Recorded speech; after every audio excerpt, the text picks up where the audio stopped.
Come back, forget Lady Gaga. Who's really making the big bucks in the music business? Yeah, tribute bands are trying to help the music biz turn the page back to profitability. We'll explain why when we come back. But first, we take you to break with Sam Morrison, who fronts a Bob Seger cover band. On the road again, here I am, up on the stage. If you're a rocker and never got to see Bob Seger or Led Zeppelin in concert, you've got another change. It won't be the real rockers, but it's close enough. We're talking about tribute bands. They're in big demand. They're making a lot of money. Our Jane Wells joins us from Los Angeles with a look at some of the winners. Good morning, Jane. Hey, Carl, now the sun is up, we're going acoustic. Night Moves, one of my favorite songs of all time, and Sam Morrison, who fronts a Bob Seger tribute band, is going solo and unplugged for us. Why are tribute bands so successful? Because they're filling a void in some old-time rock and roll, and the good ones make good cash.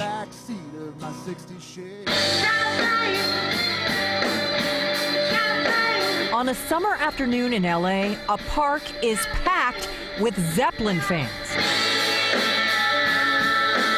But this isn't Led Zeppelin, it's Led Zeppagin, a tribute band. In a decade when the music industry has been losing money, in a year when concerts have been canceled due to weak sales for expensive tickets, in an era when some big names still won't put their music on iTunes, tribute bands are one of the few areas in music striking a chord with consumers.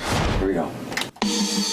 Michael Vail Blum is a veteran music producer who worked with the likes of Madonna and Michael Jackson back in the day.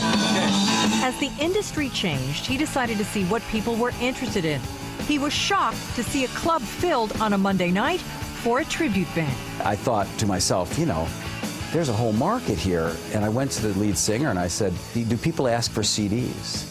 And he said, oh, yeah, they ask for CDs, but what we do is we send them down to Tower Records and tell them to go buy the original artist. I'm like, well, why are you doing that? Why don't you just hand them a CD and take their money? A business was born.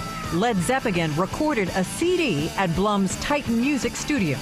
It ended up on iTunes, and suddenly we reached this huge base of Led Zeppelin fans that had never heard of us, never seen us. They were in other parts of the country and other parts of the world, and the stuff started flying. The band says they've sold 500,000 downloads, and it's all perfectly legal. Under the copyright law, you can make and sell an audio sound-alike recording of a commercially exploited song as long as you notify and pay the songwriter royalties. The publishing company that represents the songwriter must give you that license. That's why it's a compulsory license under the Copyright Act.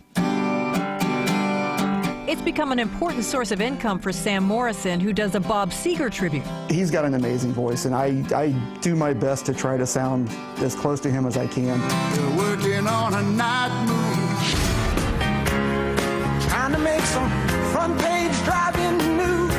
The real Bob Seger doesn't tour, nor does he put his songs on iTunes. So while you cannot buy this online, more than 100,000 people have downloaded Sam Morrison's sound-alike version. We're kind of a Bob Seger franchise. You know what I mean? So it's like people can't go see him anymore, so they come see us. Ooh, yeah. Every song Morrison sells, Bob Seger, the songwriter, gets a royalty. Maybe that's one reason tribute bands have not had a backlash from the real bands.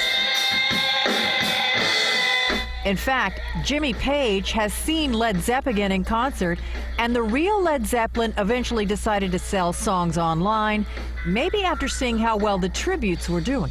I think we're actually helping them in some ways. Yeah, maybe we spurred them with their sales to put their stuff on there.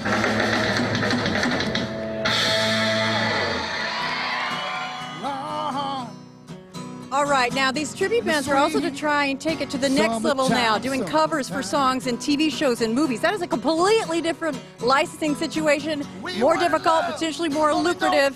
Find out a whole lot more about this on the blog, funnybusiness.cnbc.com. Guys, summertime.